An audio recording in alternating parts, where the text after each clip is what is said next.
Hello बच्चों, most welcome to my class syllabus guidance.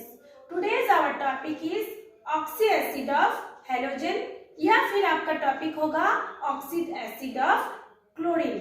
ठीक है, तो oxy acid of halogen and oxy acid of chlorine ये जो है it is the 7th chapter of your 12th class.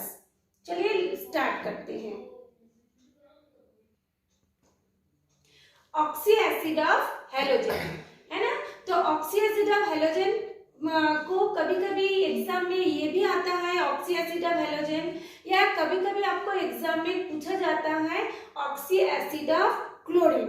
तो मैं थोड़ा सा इसका इंट्रोडक्शन बता दे रही हूँ ताकि आपको हेलोजन और क्लोरीन में क्लियरिफाई हो जाए. हेलोजन एक ग्रुप होता है ना. हमारे पीरियोडिक टेबल में हेलोजन का एक ग्रुप होता है. उस ग्रुप में जो हेलोजन होता है उसका जो ये ऋणात्मक तत्व होता है यानी इलेक्ट्रोनेगेटिव एलिमेंट होती है. उस ग्रुप में माने ऊपर से नीचे की ओर जब हम जाते हैं उस ग्रुप में जो हेलोजन में जो जो तत्व आते हैं एलिमेंट आते हैं वो होता है fluorine, chlorine, bromine, iodine, astatine. तो हम लोग इसको कैसे याद रखेंगे? हम इसको एक सूत्र से याद रख सकते हैं. फिर कल बाहर आई आंटी. फिर से फ्लोरीन, कल से क्लोरीन, बाहर से Br, आई से आई, आंटी से eighty. Fluorine, chlorine, bromine, iodine, astatine. अब हमको सिलेबस में जो अभी हम पढ़ेंगे क्लोरीन के बारे में उसके पहले मैं आपको एक बता दूं. ये जो फ्लोरीन है ना, तो फ्लोरीन का नेगेटिविटी इलेक्ट्रोनेगेटिविटी बहुत हाई होती है यानी वो उच्च विद्युत ऋणात्मक तत्व होते हैं और उसका आकार भी क्या होता है? स्मॉल साइज, छोटा साइज. इस कारण इसकी बहुत सारी संरचना नहीं बन पाता है. इसका केवल एक ही ऑक्सी एसिड बनता है. Only one oxy acid is form. ये होता है HFO यानी हाइपोफ्लोरस ऑक्सी एसिड. H से हाइपो, F से फ्लोरस ऑक्सी एसिड. ठीक है, ये हो गया एक. अच्छा चलिए हम यदि इसका देखते हैं ऑक्सी एसिड ऑफ हेलोजन में देखते हैं तो इसका एक फॉर्मूला है. फॉर्मूला क्या है? HXO2 HXO3 HXO4. इसमें देखिए पहले में 1 ऑक्सीजन, सेकंड में 2, तीसरे में 3, चौथे में 4. और ये जो X है, X के जगह में आप चाहे Cl लगा दीजिए तो ऑक्सी एसिड ऑफ क्लोरीन होगा. Br लगा दीजिए तो oxy acid of bromine. I लगा दीजिए तो oxy acid of iodine, oxy acid of astatine, ऐसे करके होगा. ये हो गया इसका जनरल फॉर्मूला. तो ये जो ऑक्सीजन की नंबर ऑफ ऑक्सीजन के बेस पर इसकी नाम भी बदलते जा रहा है. पहले में एक है तो देखिए हम नीचे में बता रहे हैं अम्ल का नाम हमने लिखे हैं. देखिए क्लोरीन का जब हम लोग एक ऑक्सीजन होगा उसका नाम होगा हाइपोक्लोरस एसिड. दूसरा का होगा क्लोरस एसिड, तीसरा होगा क्लोरिक एसिड, चौथा होगा पारक्लोरिक एसिड. ठीक है, तो चलिए हम पहले इस तीनों को बताते हैं फिर चौथे को आपको डिटेल्स में और भी बताएंगे. तो सबसे पहले इसमें डिफरेंस क्या है? सिर्फ नंबर ऑफ ऑक्सीजन का ही डिफरेंस है. तो जो सबसे पहले होता है आपको याद कैसे रखेंगे, ज्यादा कठिन नहीं है. हाइपोक्लोरस, क्लोरस, क्लोरिक, हाइपोक्लोरिक या पारक्लोरिक, सॉरी हाइपोक्लोरस, क्लोरस, क्लोरिक और एक हो गया आपका पारक्लोरिक. हाइपोक्लोरस, क्लोरस, क्लोरिक, पारक्लोरिक, ये 4 हो गया. अब हम लोग संरचना को बाद में देखेंगे. इसको जो संरचना है आपको बाद में देखेंगे. परीक्षा में आती है कि क्लोरीन के ऑक्सी अम्ल के 3 या 4 अम्ल का नाम लिखिए, उसका सूत्र लिखिए, उसकी संरचना लिखिए, ऐसे आता है परीक्षा में ना. तो हम संरचना को बाद में पढ़ेंगे. पहले हम इसकी स्ट्रक्चर को, इलेक्ट्रॉनिक स्ट्रक्चर को देखेंगे. जब तक इसको नहीं देखेंगे ये हमको समझ में नहीं आएगा. तो ये तो था आपका अम्ल का नाम, ये हो गया सूत्र. अब हम जाते हैं इलेक्ट्रॉनिक स्ट्रक्चर में. इसको थोड़ा सा मैं नीचा करके दिखा रही हूँ. ऊपर का तो आप देख लिए हैं, थोड़ा सा मैं इसको नीचू करती हूँ ताकि आपको नीचा तक दिखाई दे. हाँ, इतना तक के बाद ठीक है. देखिए इलेक्ट्रॉनिक स्ट्रक्चर क्या है? सबसे पहले है HOCl. हम लोग किसका बना रहे हैं? ऑक्सी एसिड किसका देख रहे हैं, क्लोरीन का, ठीक है।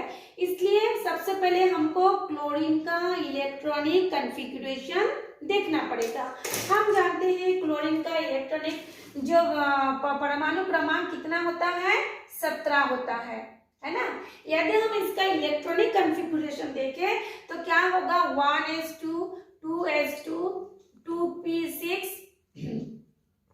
1s2 2s2 2p6 3s2 3p5 यानी 2 + 2 4 4 + 6 10 10 + 2 12 12 + 5 कितना हो गया, 17। तो क्लोरीन का एटॉमिक नंबर होता है 17। ये इसका इलेक्ट्रॉनिक कॉन्फ़िगरेशन हो गया, इलेक्ट्रॉनिक विन्यास हो गया। तो उसकी बाह्यतम कोश में कितनी इलेक्ट्रॉन है, 5 + 2 7 है। तो देखिए हमने इसको इलेक्ट्रॉन को डॉटेड से दिखाया है, ऐसे डॉट डॉट बिंदु बिंदु से दिखाया है। तो क्लोरीन में कितने है, लास्ट में 7। तो देखिए 1 2 3 4 5 6 और एक जो होता है ये 7 है, जो कि ऑक्सीजन के साथ ऐसे हमने बॉन्ड बनाया हुआ है। क्योंकि आप लोगों को पता होगा 2 इलेक्ट्रॉन मिल करके एक बॉन्ड का फॉर्मेशन करते हैं, है ना। तो इसमें इलेक्ट्रॉन, क्लोरीन का एक इलेक्ट्रॉन और O का, ऑक्सीजन का एक इलेक्ट्रॉन मिलकर के ये बॉन्ड बनाया है। तो इसमें कितने इलेक्ट्रॉन हो गई, 7, ठीक है। इसके इलेक्ट्रॉनिक स्ट्रक्चर हो गया 7। तो ऑक्सीजन के साथ मिलकर के ये 8 अपना पूरा कर लिया है, ठीक। तो उसके बाद हम इसको बाद में बताएंगे, एक चीज आपको समझ में आ जाए, बाकी चीज आप अपने से समझ लेंगे। अब हम आते हैं क्लोरीन की ऑक्सीकरण अवस्था। ऑक्सीकरण अवस्था मतलब ऑक्सीडेशन स्टेट। देखिए हमने लिखा है +1। ये +1 कैसे आया, आप लोगों को ये मैं बता रही हूँ। किसी भी क्या बोलते हैं, जब हम लोग किसी भी यौगिक का जब हम लोग ऑक्सीडेशन स्टेट निकालते हैं तो कैसे निकालते हैं, जिन तत्वों से मिल करके या जिन परमाणु से मिल करके ये स्ट्रक्चर बने, ये जो हाइपोक्लोरस एसिड बना है, ये जो यौगिक बना है, उसको हम लोग तत्वों को प्लस प्लस करके लिखते हैं। इसमें कितने तत्व हैं, हाइड्रोजन, ऑक्सीजन और क्लोरीन। तो देखिए हमने हाइड्रोजन प्लस H+ O+ और प्लस Cl करके = 0 कर दिए हैं। ये है इसकी फॉर्मूला निकालने का, ठीक है। अब हाइड्रोजन का हम लोग क्या जानते हैं, इसका हम क्या करेंगे, अब हम लोग इसका लिखेंगे संयोजकता, वैलेंसी। तो हाइड्रोजन की संयोजकता होती है +1, ये हम सब जानते हैं। ऑक्सीजन का होता है -2, ये हमने लिख दिया। क्लोरीन का हमको निकलना है = 0। अब देखिए हाइड्रोजन का +1 होता है तो हमने +1 लिखा। ऑक्सीजन का -2 के साथ इस +2 को मल्टीप्लाई किए, प्लस माइनस माइनस होता है, -2 प्लस ये x उतर गया =0। अब हमको x का वैल्यू को लेफ्ट में रखना है और जो नंबर है उसको = के ऑपोजिट मतलब उधर रखना है। तो यहाँ पे देखिए +1 है तो जब = के राइट साइड में जाएगा तो -1 होगा, है ना, और -2 है तो +2 हो जाएगा। अब x की वैल्यू कितनी होगी, +2 में से -1 को plus minus minus according to maths rule, plus minus minus यानी +2 और -1 को हम फॉर्मूला करेंगे प्लस माइनस माइनस, इसको घटाएंगे तो कितना हो गया 1। लेकिन यहाँ पे 2 जो है प्लस साइन के आगे 2 लिखा है यानी प्लस साइन बड़ा है, इसलिए हम इसमें यहाँ को +1 लिखेंगे, ठीक है। तो इसकी जो इलेक्ट्रॉनिक जो ऑक्सीडेशन स्टेट कितना हो गया, +1 हो गया। आप लोगों को मैं समझा दी हूँ, ये आप समझ लीजिएगा किस तरह से ये प्लस माइनस करके। देखिए ये प्लस माइनस माइनस तो होता है, यानी 2 में से हमको 1 को घटाना तो पड़ेगा, तो हमने घटाया 1 तो आया, लेकिन हमने फिर भी प्लस लिखा। क्यों? क्योंकि यहाँ पे प्लस साइन के आगे 2 है, यानी इसकी से 1 से 2 की बड़ा होता है ना, इसलिए यहाँ पे क्या हो गया, इसलिए यहाँ पे क्या हो गया +1। ठीक, ये हो गया हमारा पढ़ाई, ठीक है। ठीक, अब हम लोग आगे देखते हैं। आगे हम लोगों को देखिए ये हो गया +1 हो गया। अब हम लोग इस स्ट्रक्चर पे आते हैं, है ना। इस स्ट्रक्चर पे देखिए क्या है, क्लोरीन। ये यहाँ पे देखिए बिंदु है, ध्यान से देखिएगा, ये मैं दिखा रही हूँ। यहाँ पे क्लोरीन है। क्यों क्लोरीन है? क्योंकि हमको क्लोरीन का ही स्ट्रक्चर निकालना है, क्योंकि यहाँ पे देखिए हेडिंग है क्लोरीन, तो हमने क्लोरीन लिखा। अब इस क्लोरीन में देखिए ये वाला स्ट्रक्चर में क्या होता है, कितनी लोन पेयर इलेक्ट्रॉन है। लोन पेयर किसको बोलते हैं? जिसमें एक जोड़ा इलेक्ट्रॉन रहता है उसको कहा जाता है लोन पेयर ऑफ इलेक्ट्रॉन। इसमें कितना लोन पेयर है? 1 2 3। तो देखिए हमने क्लोरीन लिखा, इसमें देखिए ये 1, ये 2 और ये देखिए ये 3। मैं इसको ग्रीन से वो कर दे रही हूँ। ये देखिए यहाँ पे है एक जोड़ा, यहाँ पे है एक जोड़ा, यहाँ पे है एक जोड़ा, 3 जोड़ा इलेक्ट्रॉन है। इसको कहा जाता है लोन पेयर ऑफ इलेक्ट्रॉन। इसलिए देखिए हमने लोन पेयर ऑफ इलेक्ट्रॉन के आगे लिखा है 3। ठीक, अब यहाँ पे बॉन्ड कितना बनाया है क्लोरीन के? कितने इलेक्ट्रॉन बॉन्ड बनाया है? केवल ये एक इलेक्ट्रॉन बॉन्ड बनाया है, इसलिए इसका बॉन्डिंग पेयर कितना है? 1 हो गया। ठीक है, अब एक चीज मैं आप लोगों को और समझा दे रही हूँ। यहाँ पे देखिए लिखी हूँ मैं, इनके बीच में जो संकरण हो रहा है वो हो रहा है sp3। तो आप लोग बहुत से बच्चे क्या करते हैं, उसको रट लेते हैं। रटिए मत, मैं आपको बता रही हूँ ये sp3 कैसे हुआ। चलिए हम आप इसको मिटा देते हैं, इसकी आपको कोई आवश्यकता नहीं है। sp3 कैसे हुआ देखिए मैं बता रही हूँ ना। किसका देख रहे हैं हम? क्लोरीन का। क्लोरीन का अभी जो मैं इलेक्ट्रॉनिक कॉन्फ़िगरेशन लिखी थी तो 2 1:2:2 2p6 3s2 3p5 था, है ना। ये यहाँ पे था 3s, यहाँ पे हो गया p। तो यहाँ पे s में कितना है? 2 है पहले में। p में कितना है? 5 है। 1 2 3 ये 4 ये 5 हो गया, है ना। और यहाँ पे देखिए ये क्या हो गया, ये अकेला है ना। तो इसमें जब वो HOCl बनाता है तो वो S भी यहाँ पे आके, मतलब ये S भी इसका वो बनाने में, संकरण में भाग लेता है। हाइड्रोजन का है, क्लोरीन और ऑक्सीजन, जब ये तीनों मिल करके इस संरचना को बनाते हैं या इस यौगिक को बनाते हैं तब उसमें S भी भाग लेता है, P भी भाग लेता है क्लोरीन का, है ना। तो इसमें से एक S के साथ वो जुड़ जाते हैं, ये हाइड्रोजन के साथ भी जुड़ना रहता है, इसलिए इसमें क्या होता है sp3 संकरण होता है। ठीक, तो इसमें sp3 संकरण हो गया क्योंकि इसमें फिर क्या हो जाएगा, एक S जाके P में चला जाएगा तो इसमें हो जाएगा आपका sp3 संकरण हो जाएगा। या फिर यदि हम इसका ऑक्सीजन का भी देखते हैं तो ऑक्सीजन का भी कितना होता है? 16 का मतलब कितना होगा? परमाणु क्रमांक होता है 8। तो 8 में क्या होगा? 1s2 2s2 2p2। ठीक है, तो 1s2 2s2 2p4 हो जाएगा। 2 2 4 4 8 हो गया है। तो इसमें S में कितना है? 2 है। P में कितना है? 4 है। 1 2 3 ये हो गया 4। ठीक है, तो इसमें ये भी भाग लेता है और इसमें हाइड्रोजन में कितना होता है? 1 होता है 1s1। तो ये जब तीनों भाग लेकर हाइब्रिडाइजेशन करते हैं, संकरण बनाते हैं, तो यहाँ पे होता है sp3 संकरण। तो क्लोरीन का मैंने दिखाया है कैसे होगा। चलिए अब हम लोग नेक्स्ट लिखते हैं। तो आपको यहाँ पे लिखना पड़ेगा, इसमें लोन पेयर कितना हो गया? 1 2 3, ये हो गया लोन पेयर 3। बॉन्ड बनाने में कितने इलेक्ट्रॉन भाग ले रहा है? 1, इसलिए यहाँ पे हम लोग बॉन्डिंग पेयर लिख दिए 1। और इसमें संकरण हो रहा है sp3। तो sp3 संकरण को हम अब थोड़ा सा डिटेल्स किसी और एक वीडियो में बताएंगे, इसको मैं हल्का सा ऐसे बता दिए। अच्छा, इसमें एक चीज मैं और बताऊं, यदि आपको संरचना लिखना होगा तो आप कैसे लिखेंगे?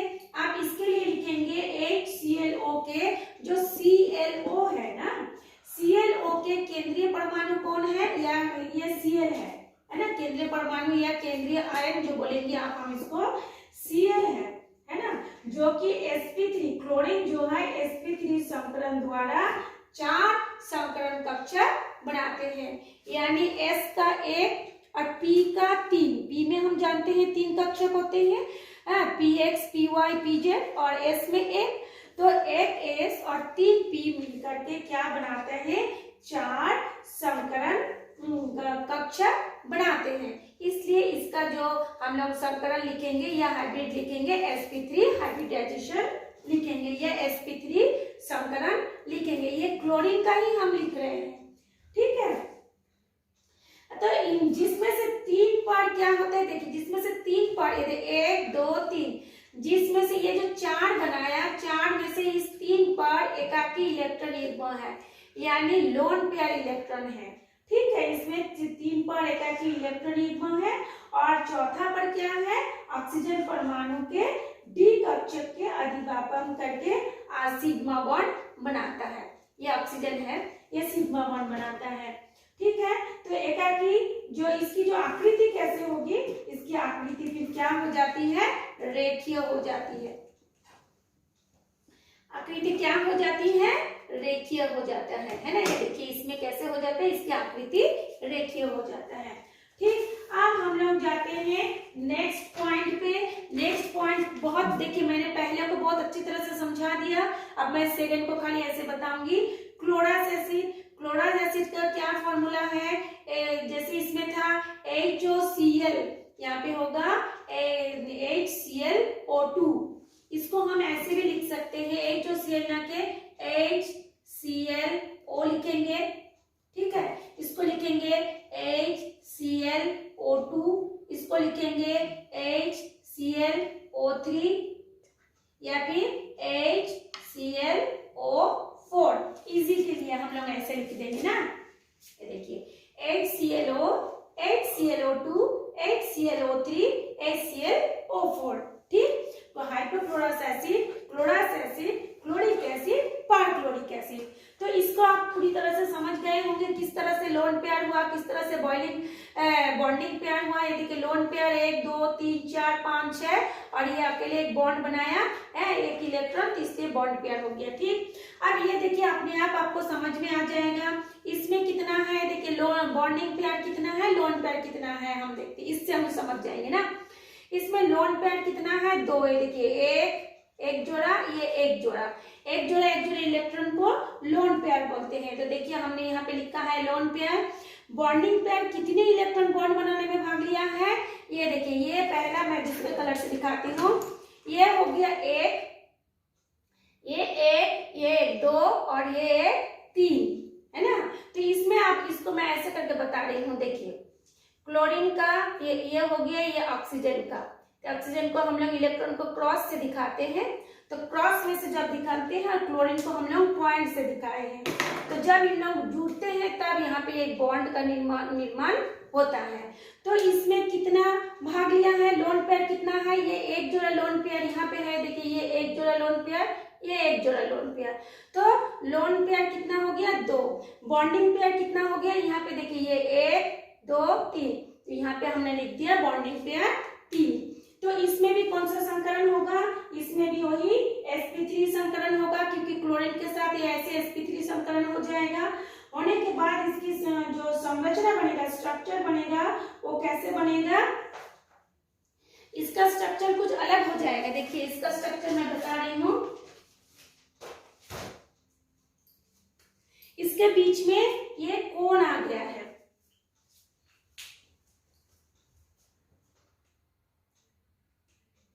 कोणीय संरचना बन गया है। इसके बीच में जो बंद कोण होगा वो होगा 111 डिग्री का एक कोणीय स्ट्रक्चर यहाँ पे बन गया है, कोण बन गया है ना। जैसे ये देखिए स्ट्रक्चर था, ये कोणीय स्ट्रक्चर बन गया है, इसका कोण हो जाएगा 111 डिग्री, ठीक है।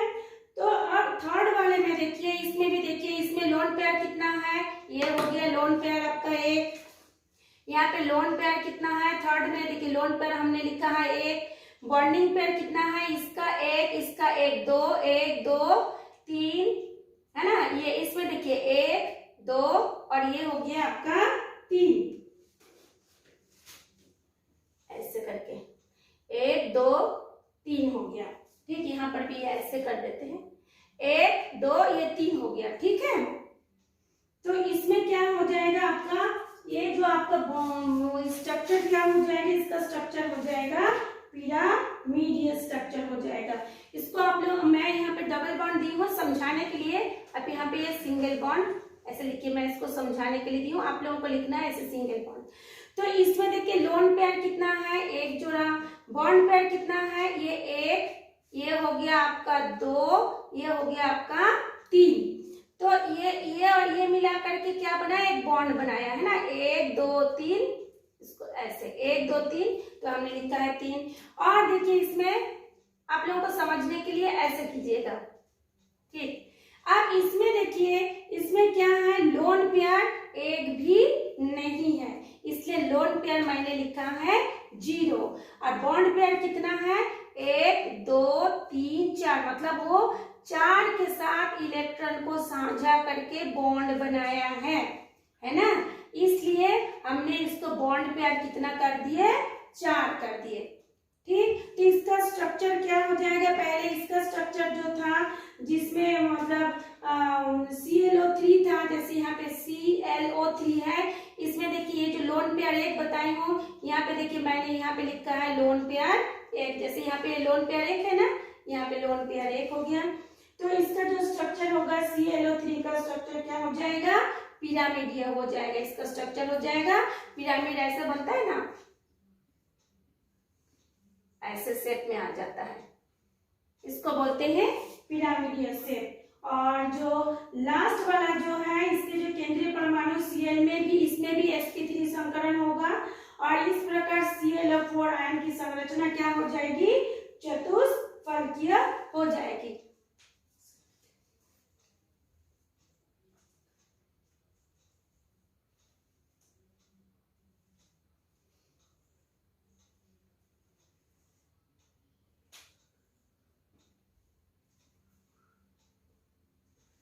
ऐसे चतुष्फलकीय हो जाएगा ये देखिए मैंने बताया है, ये चतुष्फलकीय हो गया। तो ये हो गया आपका रेखीय, है ना, ये हो गया बंद कोण बना रहा है, ये हो गया पिरामिडियल, ये हो गया चतुष्फलकीय। तो उसको आप लोग लिख दीजिएगा एग्जाम में, ये हो गया, क्या हो जाएगा, इसका संरचना को हम क्या बोलेंगे, रेखीय संरचना बोलेंगे। शुरू वाले को हम क्या बोलेंगे, इसकी संरचना होगा रेखीय संरचना। आप लोग चाहे यहाँ पे एक अलग से संरचना भी लिख सकते हैं, चाहे यहाँ पे आप लोग ऐसे करके लिख सकते हैं। ये हो गया कोणीय बन जाएगा, बंद कोण बन जाएगा, ये हो जाएगा पिरामिडियल, ये आप लोग थोड़ा जगह बना के लिख दीजिए, ये पिरामिडियल हो जाएगा। और ये हो गया टेट्राहेड्रल यानी चतुष्फलकीय। तो रेखीय, कोणीय, पिरामिडल एंड चतुष्फलकीय। और इसका संरचना आप कैसे बनेगा, ये जो ऑक्सीडेशन स्टेट कैसे +7 आएगा, ये मैं एक तो करके बताई हूँ, आप लोग इसको पूरा करिएगी कि +3 कैसे आएगा, +5 कैसे आएगा, +7 कैसे आएगा। तो ये था आप लोगों का आज का टॉपिक, ये था आप लोगों का आज का टॉपिक कि ऑक्सी एसिड ऑफ क्लोरीन या फिर आप लोग ऑक्सी एसिड ऑफ हाइड्रोजन कैसे पढ़ाएंगे, कैसे लिखेंगे। ठीक है, तो मैं पढ़ाई हूँ कैसे लिखेंगे, तो मैंने पूरा जानकारी दे दिए हैं। यदि आपको क्लोरीन के बारे में पूछा जाए तो ये फ्लोरीन के बारे में बोलने की जरूरत नहीं, सीधा आप अम्लों का नाम लिखेंगे, सूत्र लिखेंगे और ऐसे करके इसको बताते जाएंगे। अगर आपको ऐसे लिखने में दिक्कत होता है तो सीधा आप ऐसे लिखिए HClO, HClO2, HClO3, HClO4, ऐसे भी लिख सकते हैं। मैं एक बार और लिख दे रही हूँ, तो मैं सूत्र लिखी थी इसलिए HClO, HClO, HClO2, HClO3 या फिर HClO4। Hypochlorous acid, chlorous acid, chloric acid, perchloric acid. तो आशा करती हूँ आप लोगों को ये समझ में आ गया होगा। ये थोड़ा सा समझने वाला चीज है, आप लोगों के पास बुक भी होगा तो थोड़ा सा दोनों को ध्यान से पढ़िए और समझिए। यदि फिर भी कोई दिक्कत हो तो मुझे कमेंट्स करके पूछिए। Thanks for watching me.